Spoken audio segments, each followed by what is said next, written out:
И снова всем привет! Мы находимся на Сан-Франциско. Это один из наших объектов, который мы делали в 2021 году.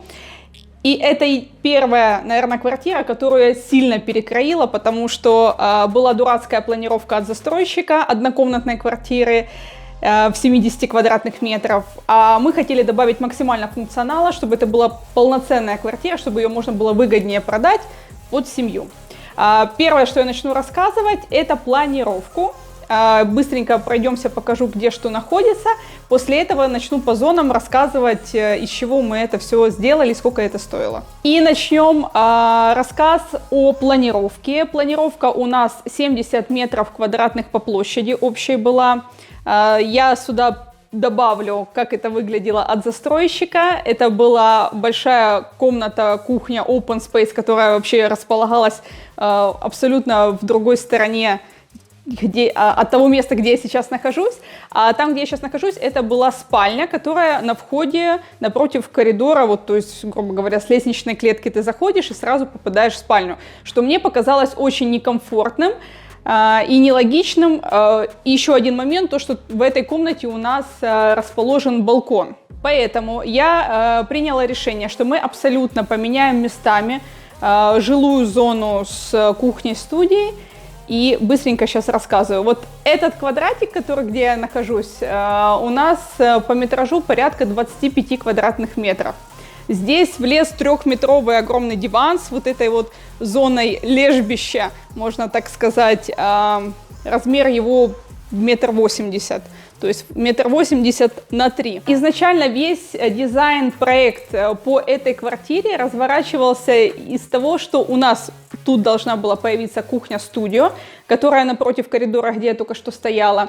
И задача была какая, что когда открывается дверь, входа в квартиру, стеклянные перегородки, которые мы поставили, открывали вот эту большую зону с барным столом. Если посмотреть со стороны коридора, то как раз, когда открывается дверь, видно прекрасно вот эту зону. Сначала у меня были мысли, что мы просто сделаем маленькую барную, как мы обычно делаем в других проектах, и еще где-то добавим стол. Потом я подумала, что площадь не настолько большая, чтобы еще где-то загромождать столами.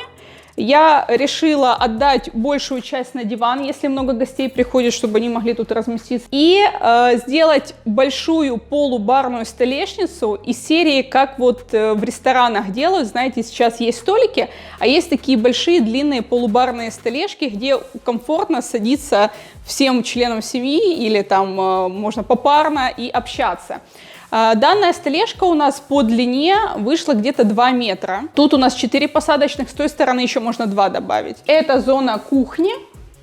Вот эта зона кухни, которая также, у нас тут 90 сантиметров проход, перешла. Смотрите, что до этого тут было по планировке. Вот спальня, да, я уже обозначила, это был этот кусок. Где-то в районе столешницы у нас шла перегородка, стенка. И там, где стоит кухня, сейчас, до этого от застройщика находился санузел, полноценный, большой, потому что в этой квартире предусматривалось 2 санузла, тут есть 2 стояка канализационных для унитаза, не считая даже кухни. И за вот этой стенкой с той стороны у нас идут все вент-каналы, канализационные, воздушные и так далее, и вода. Которые у меня спрашивают, насколько сложно узаконить потом такую планировку, что можно делать, что нельзя. В 2 фразах скажу. Главное, не размещайте мокрые точки над жилыми зонами. Тут мы все перекроили, но при этом у нас все мокрые зоны остались в местах мокрых зон. Мы ничего никуда не перетаскивали. То есть у нас тут стоят канализации, тут вода, все осталось на месте, просто мы поменяли местами. У нас за этой стенкой от застройщика была кухня, а тут был санузел. Мы просто перенесли туда санузел, тут поставили кухню. Фактически ничего не поменялось. Поэтому мы никакие нормы не нарушаем в этом плане. Все осталось на месте как есть. Кстати, в этой квартире очень много нюансов, которые у меня в голове складывались, когда я только сюда заходила. Мне очень нравился узкий коридор. И кто следил за мной в Инстаграме, видели, насколько я боялась, чтобы он не был такой вот, не знаю, туннельный. Из-за этого мы добавили тут очень огромное стекло, чтобы убрать вот эту вот туннельность. Потом убрали еще одну дверь, которая будет идти под гардеробную, чтобы она тоже не загромождала. Оставили только под санузел и под 2 спальни. Даже вот та спальня, она чуть-чуть скрыта в нише. Опять же, не видно двери. Смотрите, вот этот получается коридор. Он у меня в голове складывался из каких-то вырезок журналов американских, там, где, знаете, идет так длинный коридор, и в конце стоят вазы и всякое такое. Короче, тут я решила это добавить. Мы вымостили, сначала у нас была, получается, эта стенка на 1,10 м, мы ее выложили чуть-чуть, и я поняла, что сильно узко мы сделали. Я хотела больше отдать санузлу, потому что там у нас постирочная и всякое такое. И я поняла, что это будет сильно узко, мы ее разобрали и расширили до 1,20 м. То есть сейчас у нас коридор 1,20 м по ширине. С правой стороны у нас разместился гостевой санузел. Мы добавили от санузла кусочек душевой. До этого от застройщика просто сюда можно было поставить унитаз и раковину. Мы выделили за счет кухни-студии, которая была от застройщика с этой стороны, маленькую зону под душевой, но позже расскажу. С этой стороны оставили гардеробную, она, кажется, так тут и была. И с этой стороны у нас хозяйская спальня, которая чуть-чуть утоплена. Представьте, это до этого была кухня, теперь это спальня.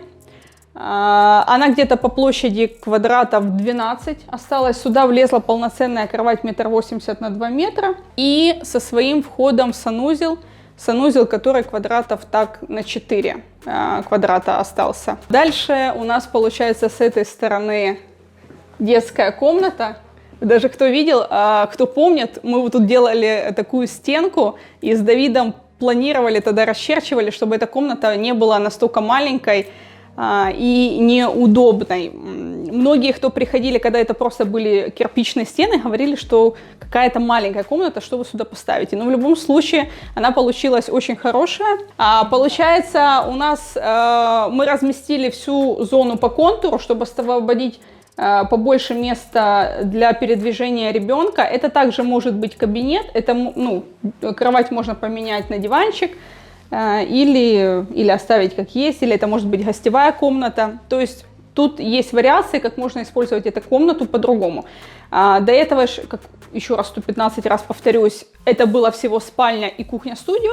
Сколько мы добавили? У нас получилась гардеробная, 2 санузла, 2 спальни и кухня-гостиная со своим балконом. То есть функционал использовался максимально в этой квартире. В принципе, по планировке я все рассказала. Давайте я теперь буду рассказывать по материалам, где что, как делалось.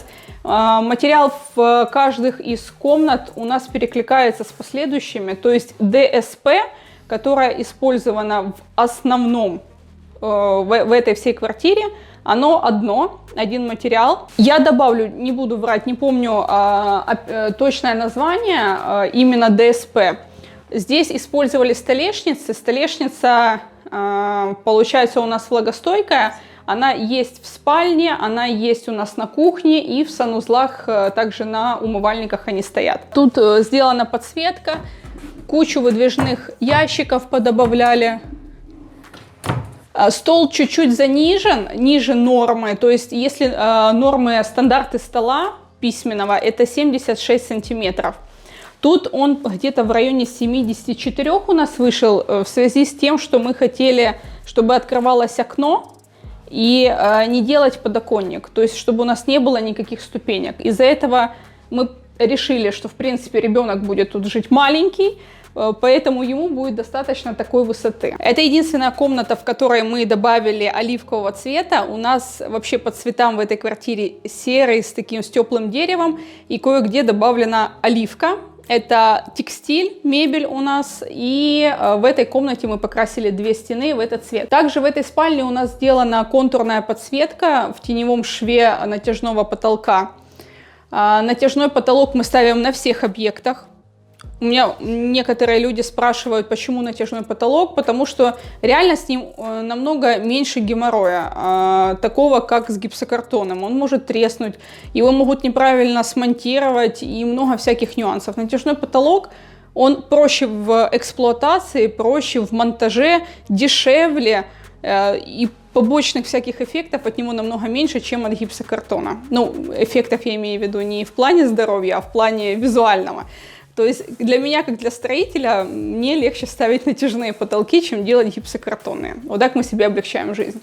Так, идем дальше, покажу остальное, расскажу по остальным комнатам. По освещению у нас в основном использовалось трековое освещение, потому что я люблю вот эти вот пятна, которые появляются от точечного света, потому что обычный свет ровный на потолке, он упрощает интерьер. А трековый свет, он такой добавляет немножко сценического чего-то, такого загадочного, поэтому я люблю везде лепить трековое, но иногда мы ставим и обычную подсветку. Так к чему я это сказала? У нас вот тут установлены проходные выключатели, они есть и в спальнях, они есть и в коридоре, потому что коридор длинный. Когда вы начинаете сюда заходить, там стоит включатель, вы нажали, свет включился. Чтобы не бежать отсюда и туда выключать, мы установили тут проходные выключатели, которые сокращают вам путь передвижения. Давайте расскажу про гардеробную. Так, ужасное слово, которое я не выговариваю. Так, 3, 2, 1. С правой стороны у нас гардероб. Мы решили не ставить двери, чтобы у нас не было конфликта дверей в этой зоне, так как у нас 2 спальни. Если тут еще была бы дверь, тут мог бы быть перекрестный наплыв. У нас вот эта перегородка, это такая же, как мы ставим во всех остальных наших проектах. Алюминиевая.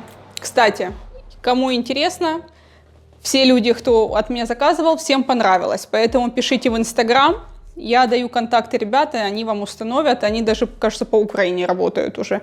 Раньше только Киев, Киевская область, сейчас уже везде отправляют.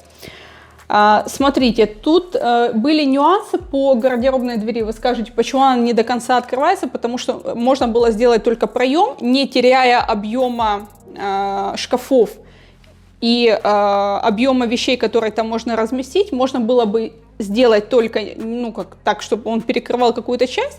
Если ты худой человек, в принципе, ты просачиваешься сюда.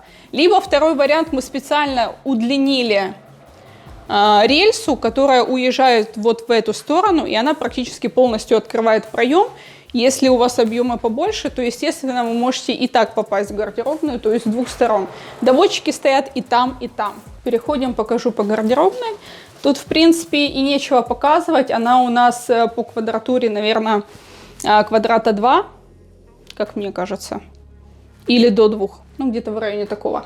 Сзади меня это штанги под одежду 60-ю, то есть тут сделаны под широкие плечики. С этой стороны поменьше. Также у нас куча выдвижных ящиков под нижнее белье и под всякие остальные аксессуары. Сверху полки под чемоданы и контурная подсветка LED, которая упрощает поиск ваших вещей в гардеробе, что это очень немаловажно.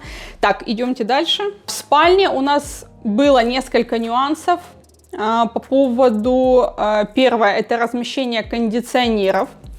Сейчас вам расскажу. От застройщика были изначально проблемы, когда мы сюда заходили на объект, они давали только одну корзину, один блок, в который можно было разместить один блок кондиционера. То есть на такую большую квартиру надо было ставить сплит-систему, там, где кондиционеры будут, ну, перекрестные, грубо говоря.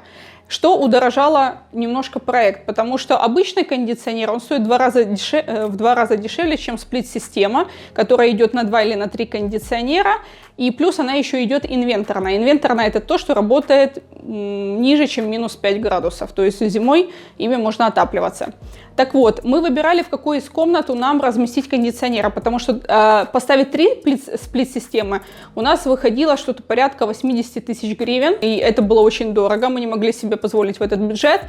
Мы сделали 2 сплит-системы, одна, естественно, на зал, это 100%, и вторую мы поставили именно с вот этой стороны. Видите, почему? Потому что напротив нее вход, и в детской у нас нет кондиционера.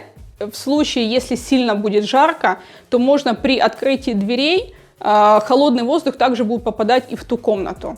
Ну, то есть вот в целях экономии мы чуть-чуть так продумали, чтобы этот кондиционер мог ну, хоть как-то охлаждать и детскую комнату. Второй момент, у нас эта комната была не настолько широкая изначально, потому что мы ее делили пополам, большую зону, там все выкраивали и под детские шкафы, и чтобы тут что-то влезло, поэтому столик, как мы обычно делаем, сюда, он не особо-то получился, или как это сказать, он бы получился бы.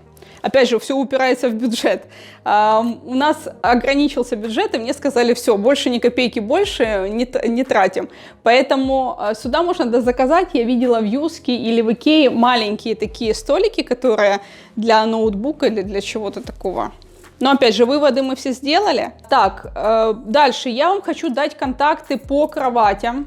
Мы работаем с одними и теми же.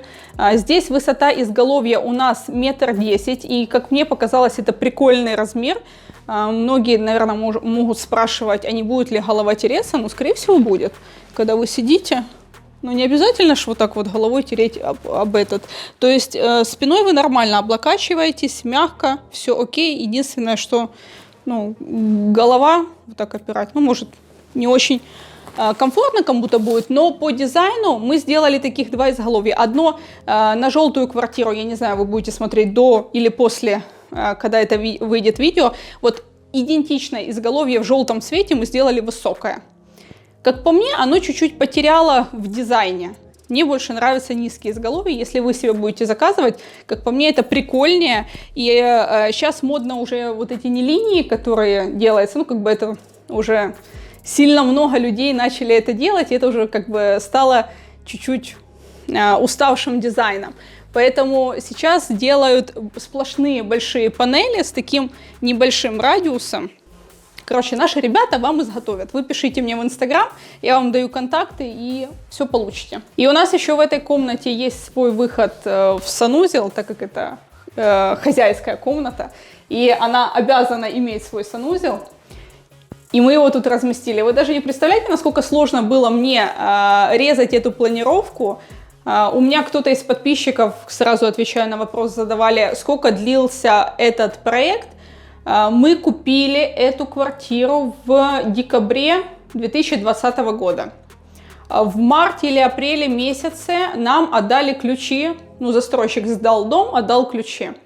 На ремонт мы зашли где-то летом. Я, короче, планировку пару месяцев резала. Я не знала, как разместить, я меняла все местами, потому что мне хотелось максимально всего налепить, чтобы это было функционально.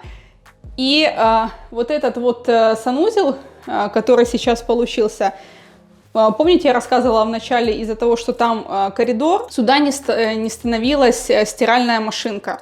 Мы из-за этого туда-сюда стены двигали, чтобы реально вместить стиралку, вместить сюда бойлер, а у нас бойлера 2, потому что разведены очень далеко, как сказать, санузлы, поэтому мы повесили 2 бойлера, и это всему надо было найти место. Короче, санузел этот у нас вышел по метражу где-то 3,5-4 квадратных метра, не больше. Здесь у нас влезла ванна, полноценная Велироенбок 1,75 на 80. Опять же, инсталляция. Вот за этой стенкой у нас монолит. И так получилось, что, видите, инсталляция не сильно выпирает, потому что у нас по вот этой линии плитки заканчивалась монолитная колонна. Мы вот в эту толщу монолита встроили инсталляцию, сюда влез в шкаф. И в эту же толщу, которая осталась ниша, как раз попала ванная. Так бы, если бы у нас вот эта стенка продолжалась бы до конца, то мы бы не смогли сделать, наверное, спальню, она была бы еще меньше, либо ванна торчала как-то углом туда. Ну, короче, было бы некомфортно. Но мы это все впихнули максимально. С той стороны кухню пытались оборудовать, с этой стороны санузел. По материалу. Материал такой же ДСП. Найдете в описании. Вот это все ДСП. Фасады тоже ДСПшные. Это столешка. То есть это отличается. ДСП с доводчиками. С этой стороны у нас тут шкаф предусмотрен под стиралку, еще под сушильную машинку, но мы ее не ставили. Выводы все есть, но просто финансирование урезали. И с этой стороны у нас стоит бойлер бошевский на кажется, 100 литров тут. Тут на 100, а там на 80 на душевой. Вот. Чтобы не терять глубину, кстати, обратите внимание, вот этот шкаф под бойлер по глубине, он у нас 60-й, а вот этот вот шкаф под стиралку у нас 70-я. Мы еще глубже сделали, чтобы сюда еще могли какие-то туда швабры, тазики влезть. Но вот эти вот полки, они были бы абсолютно некрасивы, если бы они были сильно глубокие. Поэтому пришлось сделать заднюю стенку фальш. Чуть-чуть там место, конечно, потеряно, но при этом нет вот этого ощущения туннеля. Мы еще подсветили для каких-то баночек, бутылочек, очень красиво. Также вот открытую зону оставили тут с подсветкой, ну, чтобы хоть как-то разнообразить чуть-чуть интерьер такой. Также у нас только в этом санузле стоит полотенцесушитель, который автоматический Марио, мы теперь их все время везде ставим. И добавили вот такое душевое стекло, ну, короче, это на ванну ставится стекло. Покупали, кажется, в Эпицентре, ничего замысловатого там, что первое нашли, то и купили. Почему поставили? Потому что вода будет попадать на ДСП, и, ну, как бы это все. Буквально пару раз покупаться, оно все размокнет. Поэтому прямой контакт ДСП с водой категорически нет. Если вы ставите HPL или какие-то компакт-плиты, те, которые с искусственных материалов, внутри не состоящие из дерева, то тогда окей, тогда вода может попадать. Так, все, по санузлу все рассказала. Переходим в общую кухню-гостиную. А потом отвечу еще на все ваши вопросы, которые вы мне сейчас написали в Инстаграме. Так, жилая зона у нас осталась позади. Переходим в гостевую зону. И у нас вот как раз напротив кухни-гостиной и входа есть еще гостевой санузел. Помните, я говорила, что у нас от застройщика до этого санузел был вот такой. То есть вот тут была стенка и помещался только унитаз и умывальник. За счет вот задних комнат мы выгородили душевую зону, добавили сюда трап, все остальное и, получается, установили душ. У нас были нюансы по душевой. Хочу вам сразу вот сказать, если вы в целях экономии покупаете заводские душевые, что тут мы сделали? Смотрите, мы могли просто поставить душевое стекло, но душ будет литься в эту часть, и там уже рядом у нас начинается ламинат. Короче, это опасная часть, опасная бы была история, поэтому мы сразу тут решили, что мы поставим вот такую систему, чтобы она плотно прилегала. И это мы решили на стадии тогда, когда уже были возведены стены и практически лежала плитка. Ну, короче, вариантов у нас не было, кроме как что-то искать под размер. Естественно, под размер это какая-то заказная продукция. Приехали люди, нам посчитали, насчитали на $1000 душевую. В бюджет было заложено порядка там 10-15, но не 28, как это могло бы выйти. Короче, мы находим, называются эти, кажется, душевые дюсель. Да, я их часто сейчас начала ставить в своих проектах. Но у нас не хватало буквально 5 сантиметров профиля, чтобы оно стало заподлицо со стенками. Пришлось изготавливать, заказывать дополнительно профиль, наращивать его сюда.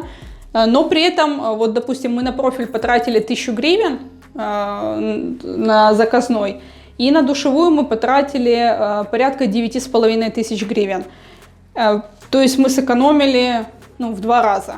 Поэтому лучше, конечно, на стадии проектирования, если вы хотите полностью закрытые душевые двери, изначально под эти размеры изготавливать и стены, и плитку, и так далее, чтобы у вас все потом влезло.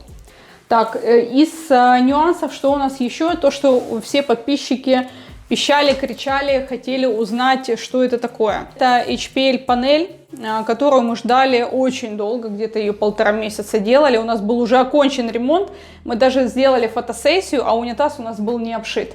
Короче, ее привезли, смонтировали. Вот это HPL, это DSP в целях экономии, потому что HPL стоит лист 6000 гривен.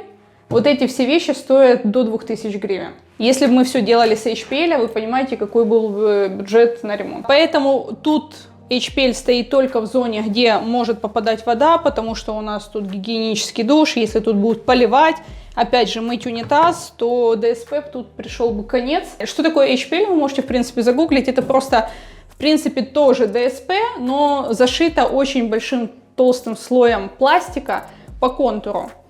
Доступ воды практически невозможен. Но HPL-панели не ставят в душевых. То есть нельзя сделать HPL-панель в душевой. Это не плитка. Все равно там внутри есть дерево.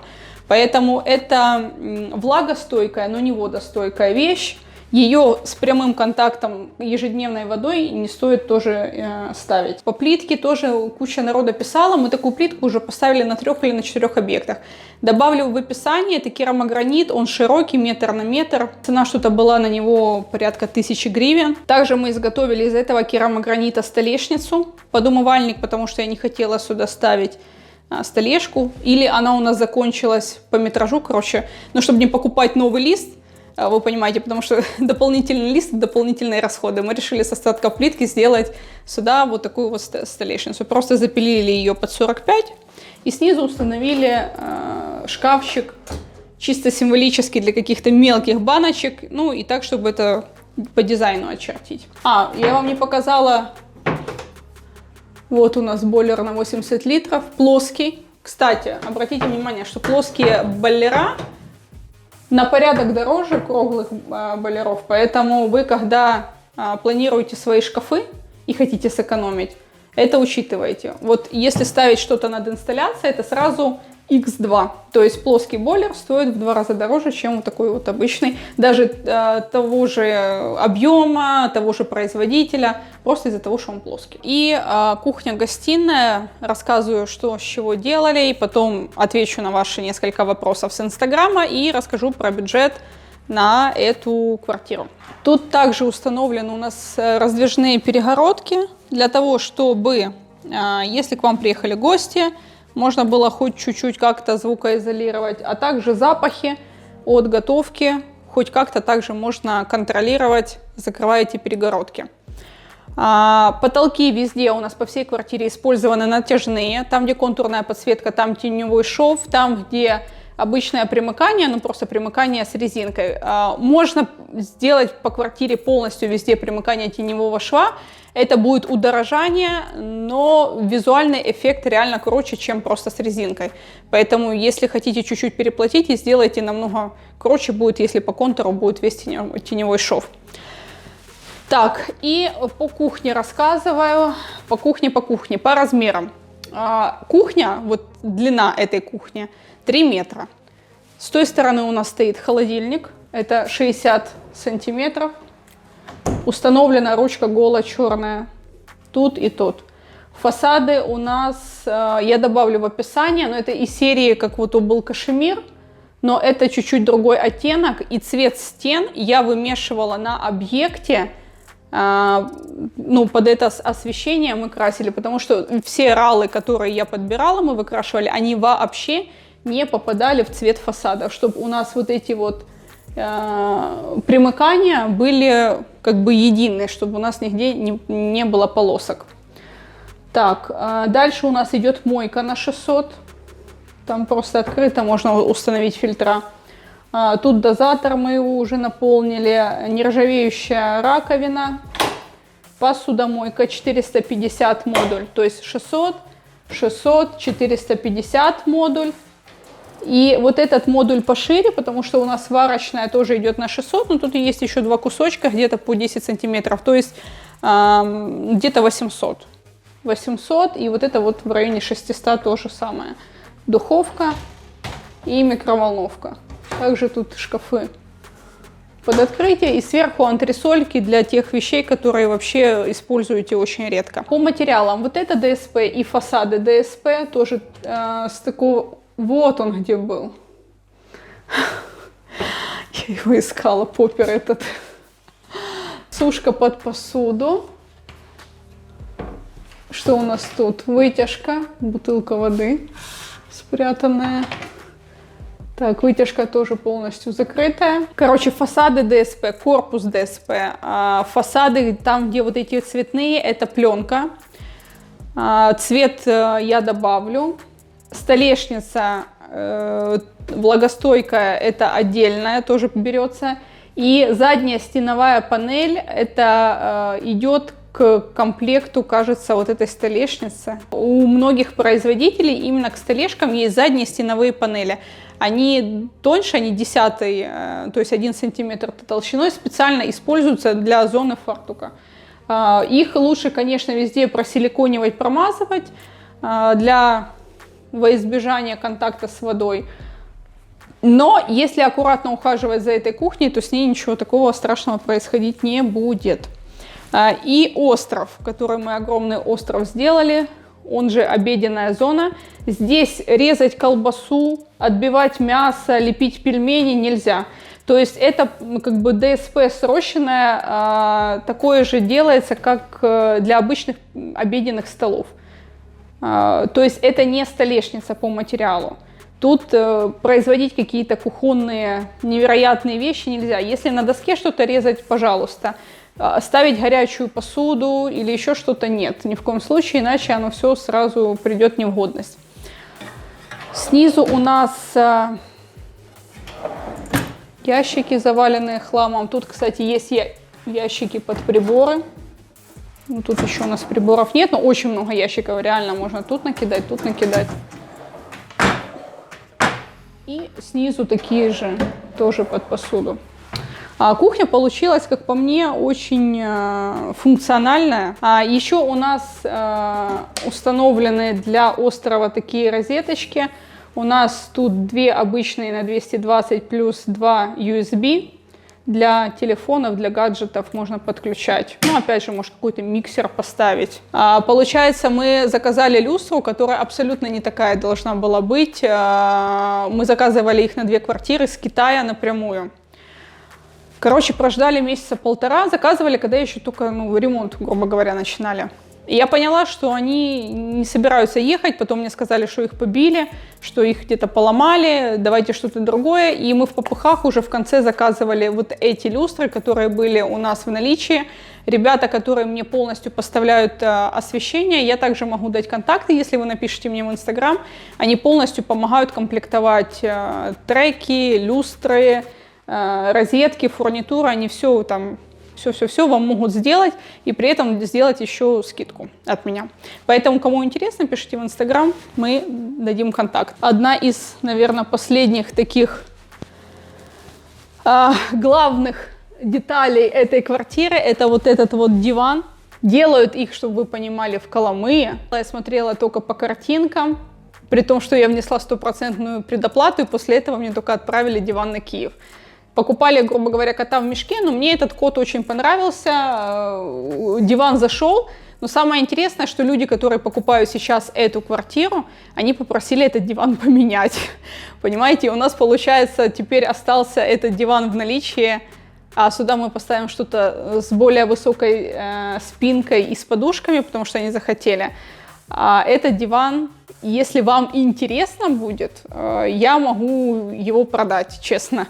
Размера его 3 на 1,80 м, он не раскладной, вот этот модуль передвижной, его можно двигать хоть с той стороны, хоть с той стороны ставить. Можно добавить еще в ту сторону. Если успеете, если вам понравилось, можете написать мне, мы можем продать этот диван по себестоимости, как мы его заказывали у ребят. И с этой стороны у нас балкончик. Балкончик выходит отчасти на проспект Победы, на шумную часть. Если я открою, тут будет чуть-чуть гудеть дорога. Кстати, один из нюансов, почему мы также спальню отсюда перенесли во двор. Потому что тут на проветривании, если ночью спать, то постоянный гул. А это основная трасса, которая у нас без светофоров идет в Киеве. Тут она всегда загружена машинами, даже в выходной и ночью, и все остальное. Обратите внимание, порожек. Тут был переход высоты между основным полом и балконом. Мы его сделали в плитке. Я изначально думала сделать его в формате столешки из дерева, но потом подумала, что, во-первых, это опять же расходы, и плитка будет намного долговечнее лежать тут, в принципе, с концами. Так, балкон, квадратов у нас еще где-то 3, там на лето можно поставить столики, стульчики и расслабляться. Последнее, что я вам хочу рассказать про ламинат елочкой, потому что многие писали, что это за ламинат. Это не паркет, это ламинат, производитель Егер. Но могу пожаловаться на него и сказать, что больше мы его ставить ни в какие проекты не будем по двум причинам. Первое. Он очень сложен в укладке, он набирается длинными линиями. То есть его можно сложить, если вы особенно делаете переходы из комнаты в комнату, только одним сплошным ковром в одну линию. Строители просто плевались, матюкали, сказали, что это очень тяжело. Второй нюанс, он идет без фаски. И малейшие щели, трещины, ну даже не трещины, а короче стыковка его, после того, как он гуляет при температуре, там расширяется, сужается, но отчасти это заметно. И мне это не особо нравится, поэтому следующее я буду или брать полноценные ламинаты елка с фаской, или паркет с фаской, или паркет елка, который намертво приклеенный, то, чтобы у нас не было никаких вопросов. Ну, короче, хотите ложите, если вы аккуратно ухаживаете дома за полом, вы не заливаете водой, этот ламинат будет нормально лежать. Если, конечно, вы постоянно что-то разливаете, рассыпаете, не используйте его, за ним нужен реально очень деликатный уход. Про кондиционер, который я еще рассказывала в спальне, вот как раз мы его тут повесили, это сплит-система, которая как раз у нас трасса идет по одной линии, по вот этой стенке, коннектится со спальней и коннектится с гостиной. Опять же, дренаж. Дренаж у застройщика этого не был предусмотрен, потому что многие застройщики уже делают дренажную трубку, которая уходит в канализационный слив. Тут этого не было, поэтому мы дренажи все ввели в канализацию центральную, чтобы людям не капало на голову, потому что, мне кажется, это уже прошлый век. Коридор, получается, с этой стороны, там, где стекляшка, мы решили подвесную такую сделать тумбочку для сумок, для чего-то такого. Тут у нас не глубокие, потому что глубина проема не позволяла. Из-за этого у нас вот такие вот вешалки будут. То есть вот такого расположения, а не стандартного. Снизу у нас также выдвижные ящики под перчатки, под шарфики и под обувь. Полки сделаны с этой стороны и с вот этой стороны. Тут также полочки, просто под вещи. Опять же, все это пленка, это ДСП, корпус у нас ДСП.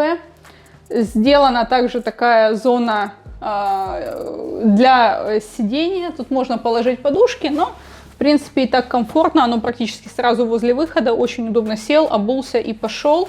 Снизу выдвижной ящик под еще что-либо. И тут мы сделали крючки. Зашел, кинул одежду и повесил. Сверху вот это тоже антресоль. Так, вроде бы все. С левой стороны это зеркала нашего производства. Кстати, мы их чуть-чуть улучшили. У нас раньше они были просто навесные. Теперь мы их прикручиваем намертво на стены, особенно в зонах, там, где могут вот таким образом или зацепить, или что, чтобы оно, не дай бог, на вас не упало. Отвечаю на ваши вопросы, которые я только что разместила в Инстаграме. Так, первое, что за материал на фартуке кухни? Я уже ответила, это у нас ДСП. Какая стоимость кухни? Смотрите, стоимость кухни мы так никогда не просчитываем. У нас есть стоимость полностью всей корпусной мебели. Что я вам показывала, это 2 санузла, это детская, это ДСП, которая стоит и в спальне, и в санузлах. Полностью вся кухня, коридор. Короче, вся мебель корпусная у нас вышла 180 тысяч гривен. Курс у нас сейчас 28, поэтому можете поделить и посчитать, если вы не отсюда. Так, едем дальше. Где вы заказываете кровати на проекты? Заказываем, я нашла ребят, которые делают то ли на Волыни, то ли где. Поэтому вы пишите в Инстаграм, я дам контакты, вы также можете заказать. Единственное, что вам надо находить своего сборщика. Опять же, тот, кто собирает мебель, он может вам собрать кровать без проблем, вам ничего сложного нету. Так, материал фасада кухни, название цвета. Есть, ответила уже. Цікавить фарба, колер, виробник. Ага, виробник. Смотрите, в этой квартире мы, насколько я помню, мы красили Садалин 7, если я не ошибаюсь. Но я еще точно проверю, либо Легенда обычная колорит. По цвету я тоже добавлю, но я вам хочу сказать, что цвет, я вроде где-то в видео говорила, Этот цвет я вымешивала вручную. Точный RAL неизвестен. Я заколорировала ближайший, и потом под цвет фасадов уже на объекте домешивала там 3 охра, черный и серый, чтобы выйти в цвет фасада. Так, кто вам делает мебель? Делают мебельщики, с которыми мы сотрудничаем. Телефоны мастеров я не даю, те, которые со мной работают, в связи с тем, что они загружены мною. И если я начну давать контакты, то это будет медвежья услуга. Они будут делать кому-то, но не мне. Поэтому, извините, я даю только тех людей, которые не будут мне мешать работать в плане поставщиков. Поставщиков телефоны даю, а тех, кто делает, мне не даю. И самое интересное, да, хорошо, что я открыла этот вопрос. Сколько обошелся всего ремонт? Самое основное сейчас забыла рассказать, и уже в видео потеряла весь прикол. Смотрите, ремонт полностью под ключ, все, что вы видели, кроме декораций, декорации это там коврики, цветы, постельное, у нас вышло на эту квартиру 43 500 долларов. 43 500 долларов. Если посчитать на метр квадратный, 43 500, посчитаем на 70, получается 620 долларов квадратный метр. Но это без дизайна, ну то есть без участия дизайнера, потому что тут я сам себе режиссер. И также у нас, в принципе, прорабские, которые обычно заворачивают стоимость услуг, не завернуто. Но если это будете делать вы с дизайнером и с прорабом, то добавляйте еще смело 100 долларов, и вам точно такой же ремонт где-то выйдет 720 долларов квадратный метр. Хочу попросить вас прокомментировать, насколько зашел такой дизайн, кому понравилось, кому нет, планировка удачная или нет. Напишите свое видение. Как бы все, видеообзор окончен. Спасибо, что досмотрели до конца. Подписываемся на мой инстаграм, подписываемся обязательно на YouTube, потому что хочется побольше подписчиков. И всем все, спасибо, капка-капка.